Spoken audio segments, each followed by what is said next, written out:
Hello,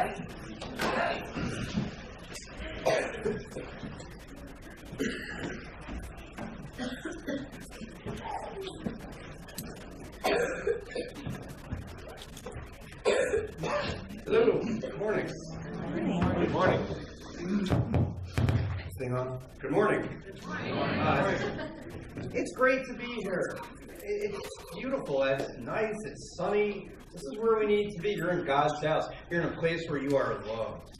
You can't say that about any other place, can you? If you are visiting, you are our absolute honored guests, and we are delighted to have you. And if you have any questions for us, even if it's what are some good burger joints on the street, please ask. We are here to help.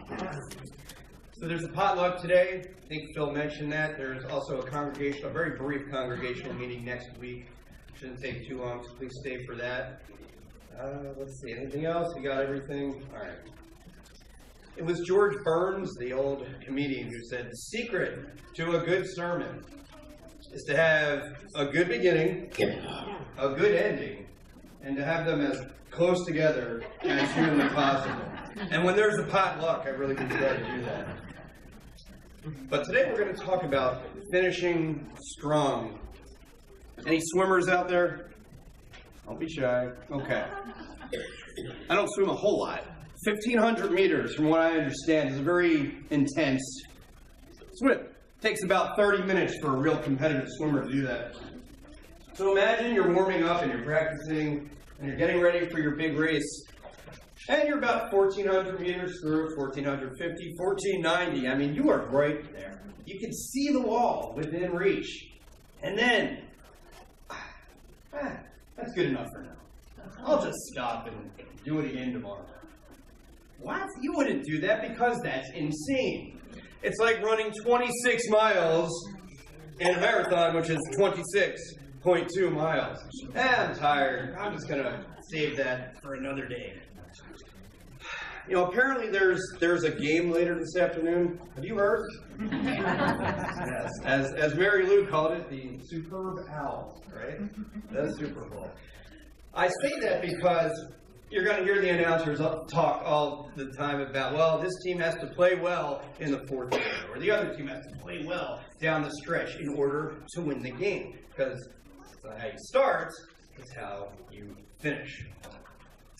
Now, often we do not think about the finish until it's time to finish. We sprint out of the blocks, and then we forget what it is we're actually going for. But I don't know about you, the words I want to hear at the end of the day, well done, good and faithful servant. So we're coming sort of toward the end of our fruit study. Today is faithfulness, which, by the way, is not the same thing as faith. So next week we'll talk about gentleness.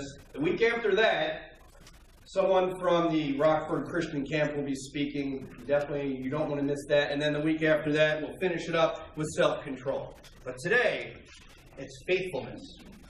And we're going to talk about a king, King Asa, who did a lot of really good things.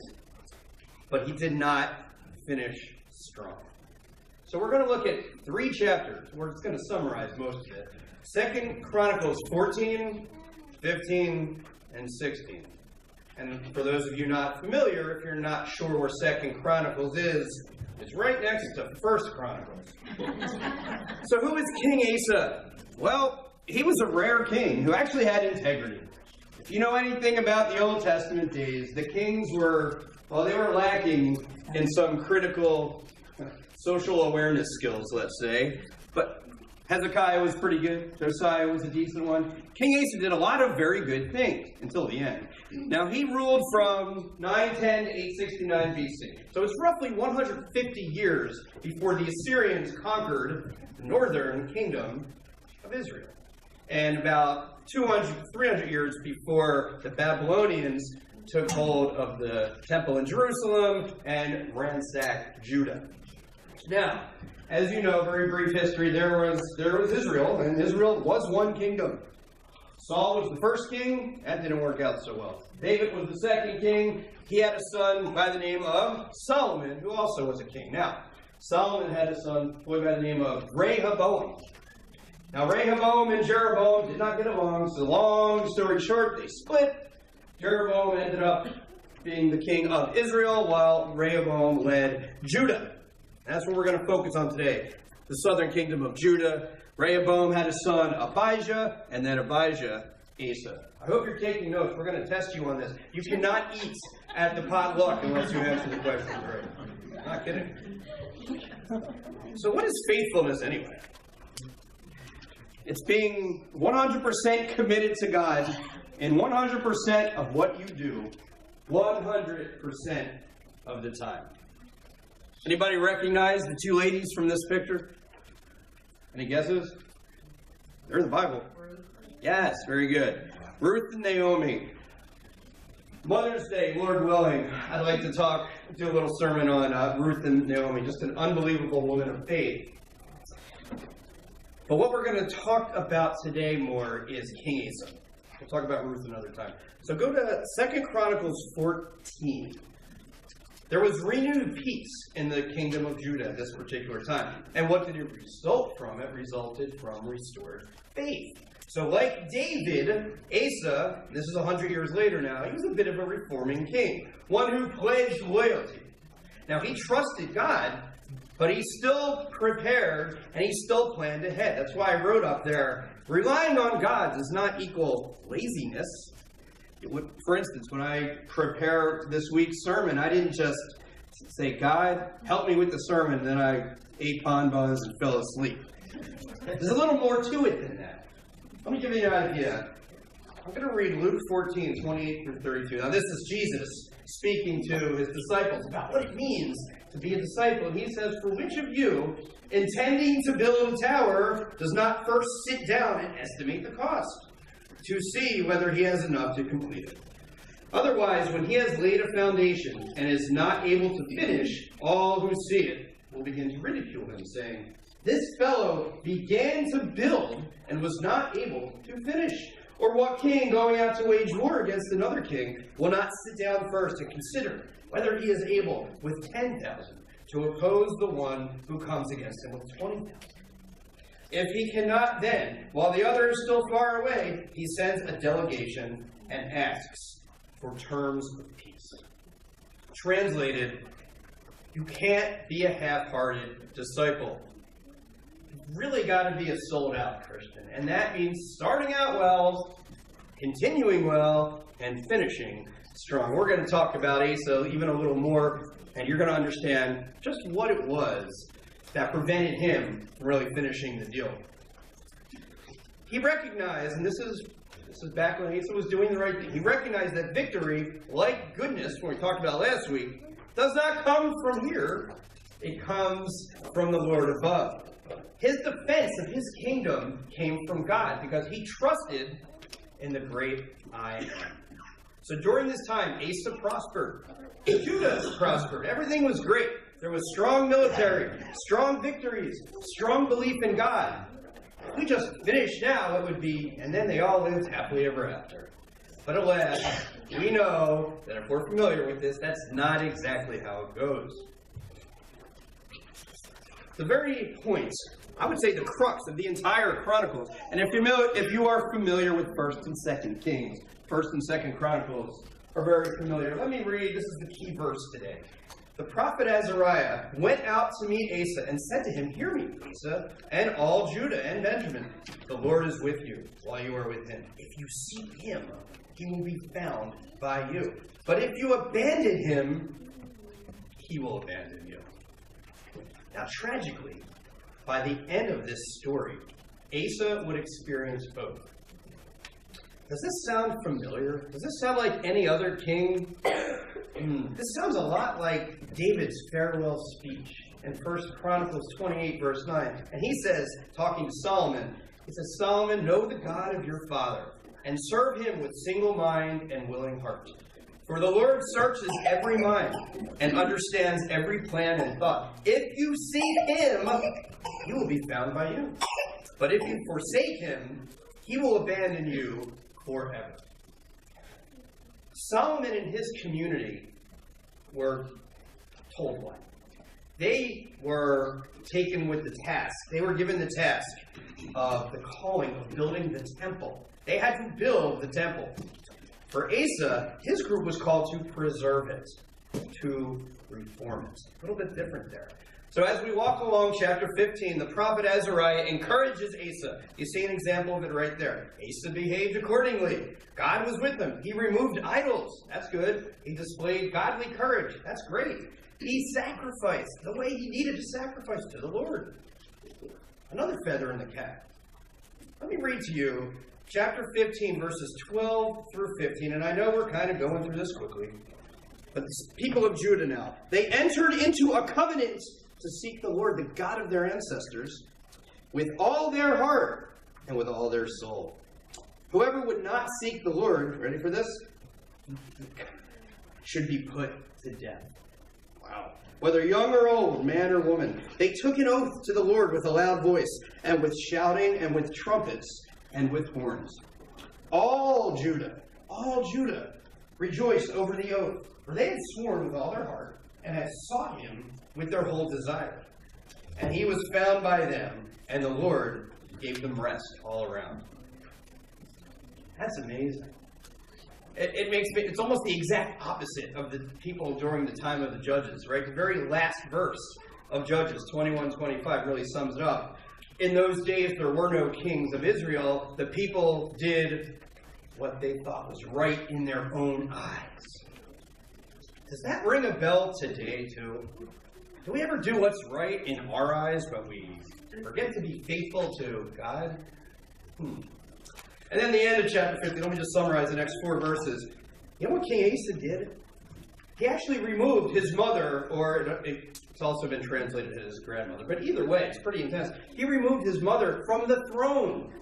Now, this was a woman who had really, her idol worship was based on Asherah, the Canaanite goddess. Are you familiar with Asherah poles? These were brutal. They were objects of pagan worship. So what did Asa do? He removed them. And then it said, the heart of Asa was true all his days. His heart was true. In other biblical translations, we see committed, faithful, blameless, even perfect. Wow, what a great king. Everything is going so smoothly. He can just rest on his laurels now, right? Well, let's see. Beginning of the end. I'm going to read these 6 verses. So read them with me. 2 Chronicles 16. In the 36th year of the reign of Asa, King Baasha of Israel went up against Judah and built Ramah to prevent anyone from going out or coming into the territory of King Asa of Judah. Then Asa took silver and gold from the treasures of the house of the Lord and the king's house, and sent them to King Ben-Hadad of Aram, who resided in Damascus, saying, let there be an alliance between me and you, like that between my father and your father. I am sending to you silver and gold. Go, break your alliance with King Baasha of Israel, so that he may withdraw from me. Ben-Hadad listened to King Asa and sent the commanders of his armies against the cities of Israel. They conquered Ijon, Dan, Abel-Maim, and all the store cities of Naphtali. When Baasha heard of it, he stopped building Ramah and let his work cease. Then King Asa brought all Judah, and they carried away the stones of Ramah and its timber, with which Baasha had been building, and with them he built up Geba and Mizpah. Stop there. Well, he began well. There were 20 years of peace. 20 years of peace. It's a good amount of time. But, like I said, Asa gets a little complacent. I think he starts getting a little overconfident, perhaps too comfortable. Let me veer for a second. I see this with people who are newly baptized. They tend to think, well, now that I'm baptized, everything's wonderful, Satan's going to leave me alone, and I'm just going to live my life peacefully. Now, is that really how it works? Are you kidding? Satan is right there when you are baptized. And I've heard preachers say, once you are baptized, all you need to do is follow Jesus out of the water. Is that true? The whole point of baptism, not just to follow Jesus out of the water, but to follow him where? To the cross. You're not promised an easy life. You know, we've said this in here before. You're not even promised a good life, but you are promised eternal life. We are called to follow Jesus. And that includes being leery of Satan, because he's cunning, he's baffling, and he's powerful, and he's ever lurking. Don't get complacent. I read the story once about a man who, after 25 years with one company, doing the same job, getting the same salary, finally said, I'm going to talk to my boss and get a raise. So he went up to his boss and said, listen, I've got a quarter century of experience. I'm so valuable. A quarter century of experience. Don't you think it's time for me to be rewarded? And the boss looked at him and said, son, you haven't had a quarter century of experience. You've had one experience for a quarter of a century. Now, there's a difference. You can't get complacent in your walk, or else you're going to end up like King Asa. Now, Asa started to play the role of politician a little bit, and of course, this was to God's chagrin. He failed to consult God. He took out money from the treasury. That is not a good idea. Of the temple, of all things. Paid off Israel's powerful ally, the Arameans, to help defeat the Israelites. It's almost like he was saying, you know what, God, why don't you take a break? I got it from here. Oh, really? So let's see what happens. I'm going to read verses 7 through 10 now and 16. At that time, the seer Hanani came to King Asa of Judah and said to him, because you relied on the king of Aram and did not rely on the Lord your God, the army of the king of Aram has escaped you. Were not the Ethiopians and the Libyans a huge army with exceedingly many chariots and cavalry? Yet because you relied on the Lord, he gave them into your hand. For the eyes of the Lord range throughout the entire earth, to strengthen those whose heart is true to him. You have done foolishly in this, for from now on you will have wars. Then Asa was angry with the seer and put him in the stocks in prison, for he was in a rage because of this. And Asa inflicted cruelties on some of the people at the same time. Wow, what a shame. He was so close to listening in full to God. But at the end, he had one egregious error in judgment which leads to another. Like David before him, like Saul before him, like Moses before him. David did a lot of things right. There was that one incident, well, there was more than one, but the one I'm thinking of course, is with Bathsheba, where he really missed the mark. Do you remember the name of the prophet who confronted David during that time? Nathan, right? And what did Nathan say to him? He said, basically, I know what you did with Bathsheba. You are that man. Now, instead of hemming and hawing and completely not owning it like Asa, David said, you're right. My bad, I have sinned. He was a man of much better character than Asa. And what about Saul? We talked about this. I think Jerry brought this up in class this morning. Saul was called to kill all of the Amalekites. Not just some of them, but all of them. And he didn't do that. And that incurred God's wrath. And then, of course, Moses. Moses' story, to me, is incredibly underrated in that you realize Moses was God's servant. Where was he not allowed to go? He was denied entrance where? The promised land. Do you remember why? God told him. Exactly. We're talking exact words here. God told him, say to the rock, yield water. But Moses did not. He was angry and he actually struck it. And that was the difference between entrance into the promised land and not? Wow. And Asa was going, I guess Asa was not familiar with that story. Maybe he should have been, though, because he wanted the credit. And if you remember a few slides back in 15:2, basically saying, if you seek God, he'll help you out. If you abandon God, he will abandon you. And that's what we're seeing here. So even in sickness, he doesn't realize that actions have consequences. Take a look at verse 9 one more time. The eyes of the Lord range throughout the entire earth to strengthen those whose heart is true to him. You have done foolishly in this, for from now on you will have wars.